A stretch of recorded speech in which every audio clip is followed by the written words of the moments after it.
আসসালামু আলাইকুম প্রিয় দর্শক, অন্য মঞ্চের আলোচনায় আমাদের আজকের অতিথি আজ 25শে মার্চ 2026। বিশ্ব রাজনীতি আজ এক এমন সন্ধিক্ষণে দাঁড়িয়ে আছে যা আমরা গত কয়েক দশকে দেখিনি। একদিকে মধ্যপ্রাচ্যের আকাশ চিরে ধেয়ে আসছে ইরানি মিসাইল, কাঁপছে তেল আবিব। অন্যদিকে হোয়াইট হাউসের ওভাল অফিসে বসে ডোনাল্ড ট্রাম্প পড়েছেন চরম অস্বস্তিতে। যে ট্রাম্প কয়েকদিন আগে ইরানকে গুঁড়িয়ে দেওয়ার হুমকি দিয়েছিলেন, সেই ট্রাম্প আজ হন্যে হয়ে একজন পিস ব্রোকার বা শান্তির মধ্যস্থতাকারী বা শান্তি দূত খুঁজে বেড়াচ্ছেন। পাকিস্তান আসরে নেমেছিল, কিন্তু তারা চরমভাবে ব্যর্থ। আর ঠিক এই সংকটকালেই ট্রাম্প ফোন ঘুরিয়েছেন নয়াদিল্লিতে। ভারতের প্রধানমন্ত্রী নরেন্দ্র মোদীর সঙ্গে গতকাল দীর্ঘ ফোনালাপের পর মার্কিন রাষ্ট্রদূত দিল্লিতে যিনি আছেন সার্জিও গর যা বললেন তাতে সারা বিশ্বের কূটনীতিবিদদের চোখ কপালে উঠেছে। সার্জিও গর মোদীকে অভিহিত করেছেন আমেরিকার সবচেয়ে বিশ্বাসভাজন বন্ধু হিসেবে।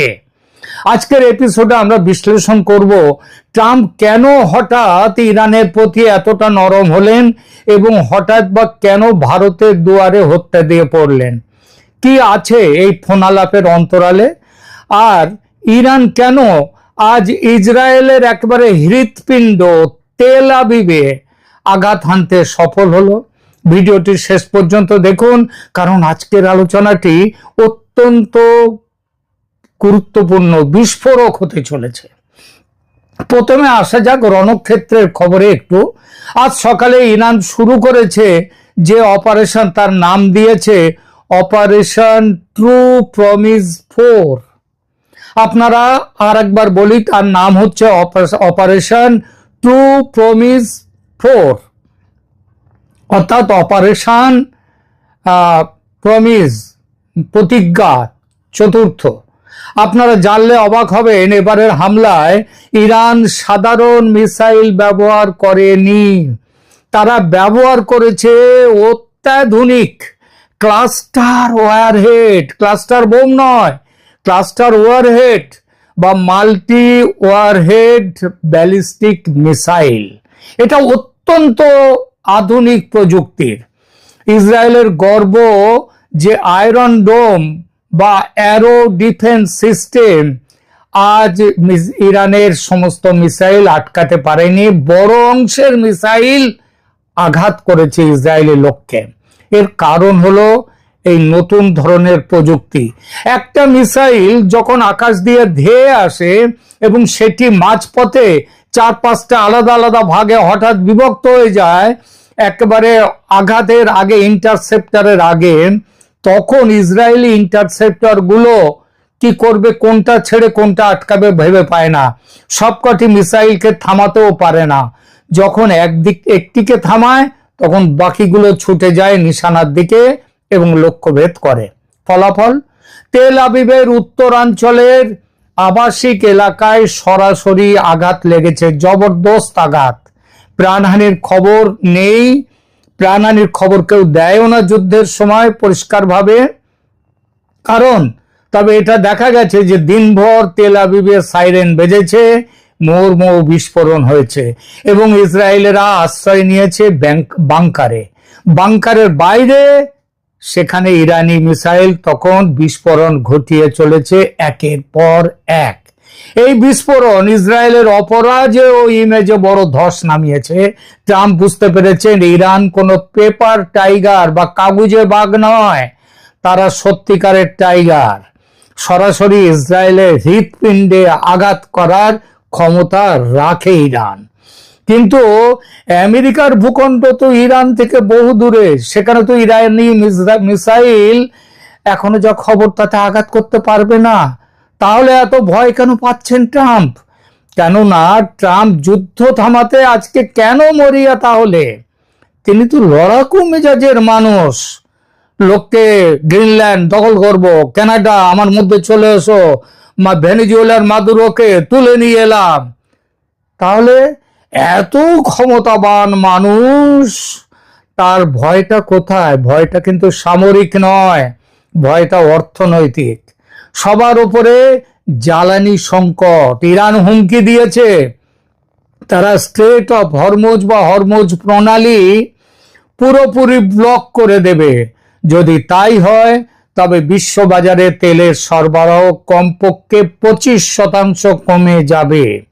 পেট্রোলের দাম আপনার কল্পনার বাইরে চলে যাবে, গ্যাসের দাম আকাশ ছোঁবে, মুদ্রাস্ফীতি ভয়ঙ্কর হবে, শেয়ার বাজারের ধস আরো চওড়া হবে।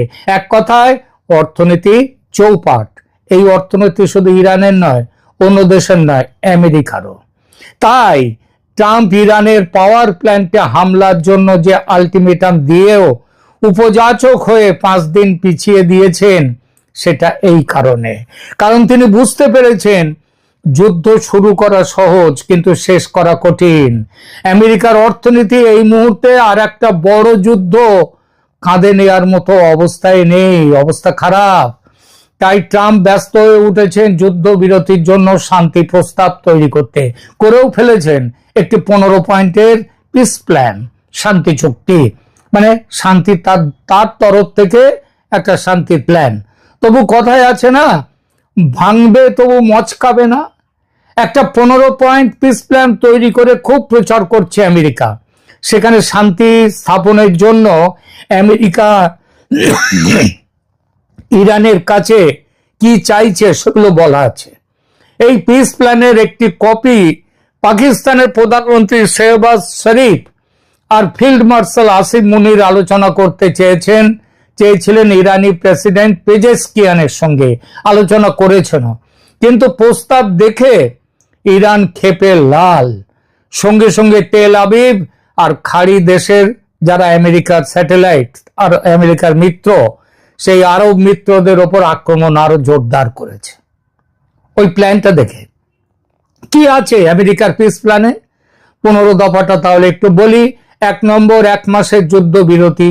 2 নম্বর ইরানের যে বর্তমান বিদ্যমান পারমাণবিক সক্ষমতা ভেঙে ফেলা, সেটা রাখলে চলবে না। 3 নম্বর ইরান আর কখনো পারমাণবিক অস্ত্র অর্জনের চেষ্টা করবে না, এমন স্থায়ী অঙ্গীকার করতে হবে। 4 নম্বর ইরানের মাটিতে সব ধরনের ইউরেনিয়াম সমৃদ্ধকরণ যেসব করা হচ্ছে সেগুলো বন্ধ করতে হবে। 5 নম্বর নির্ধারিত সময়সূচি অনুযায়ী সমৃদ্ধ ইউরেনিয়াম যেগুলো ইরানের কাছে আছে সেগুলো ইন্টারন্যাশনাল অ্যাটমিক এনার্জি এজেন্সির কাছে হস্তান্তর করতে হবে। 6 নম্বর নাতাঞ্জ, ইস্পাহান ও ফোর্দো, এই জায়গাগুলোতে যে ইরানের পারমাণবিক কেন্দ্রগুলো আছে সেগুলো বন্ধ করতে হবে এবং ধ্বংস করে ফেলতে হবে। 7 নম্বর IAEA, international atomic energy agency, তাদেরকে ইরানের ভেতরে তথ্য স্থাপনা পুরোপুরি তাদের হাতে ছেড়ে দিতে হবে। তারা যখন খুশি যাবেন সেখানে চেক করবেন কি হচ্ছে না হচ্ছে।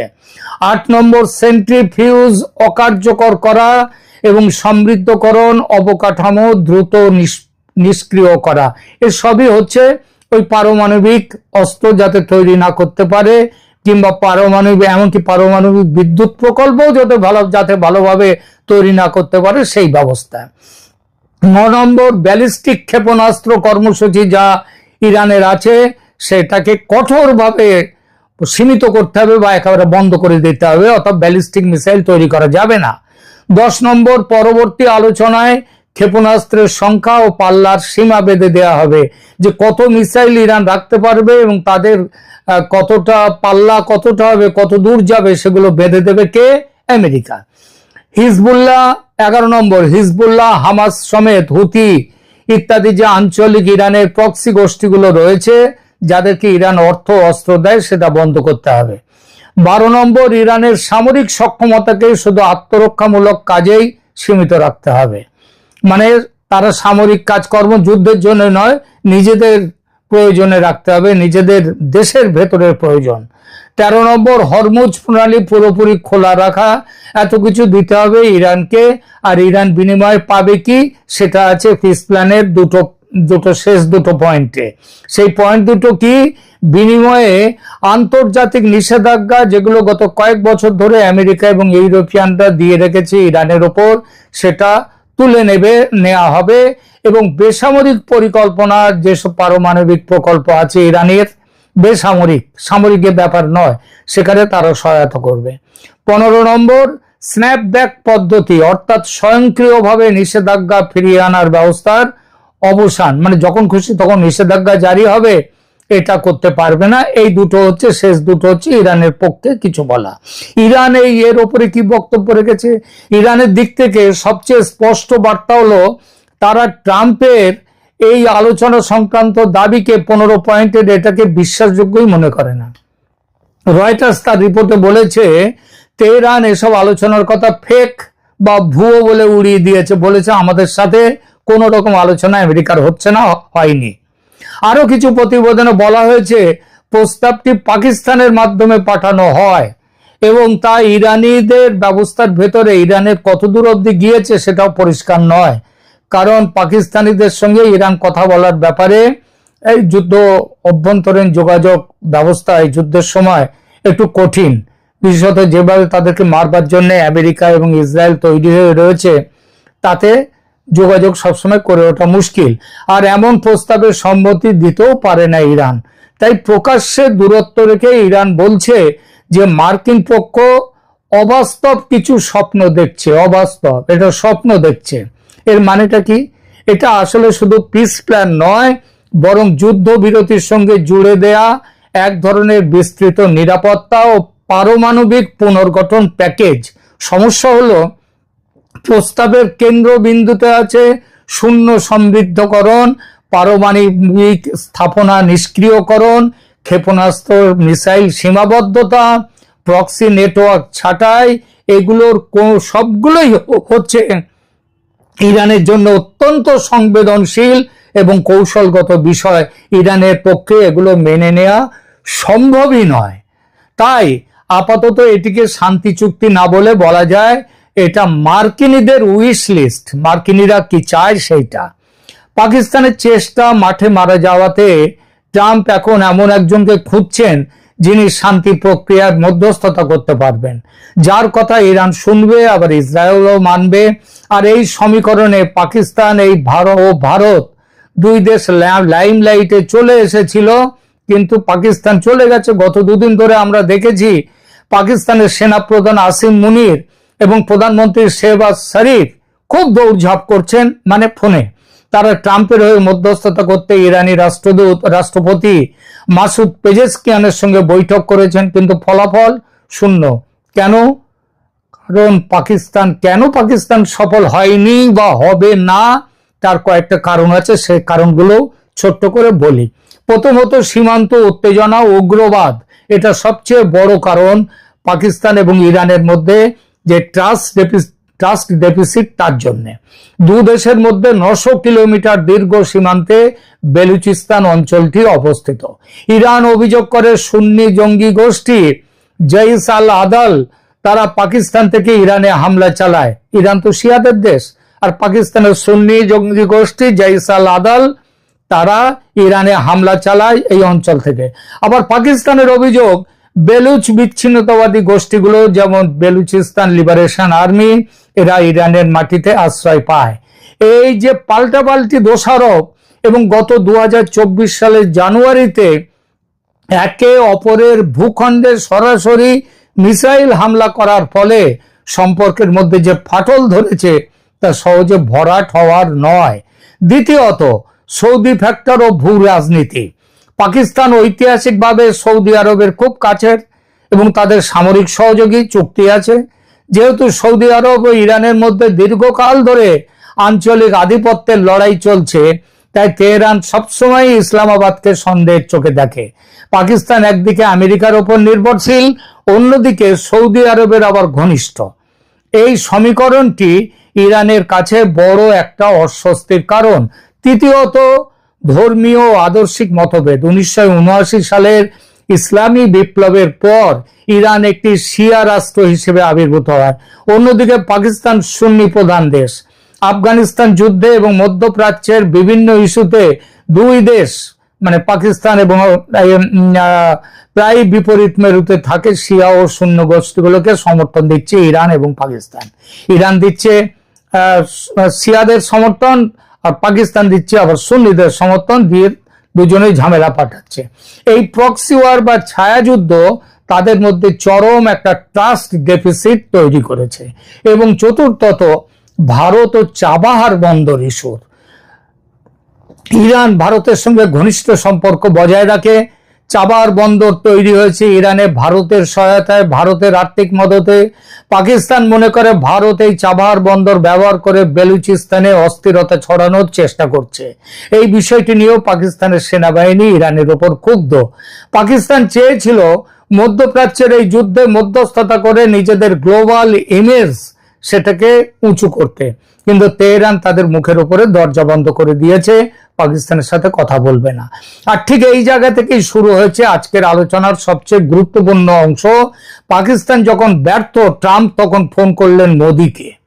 মার্কিন রাষ্ট্রদূত সার্জিও গর তার সেই মন্তব্যটি মনে করুন।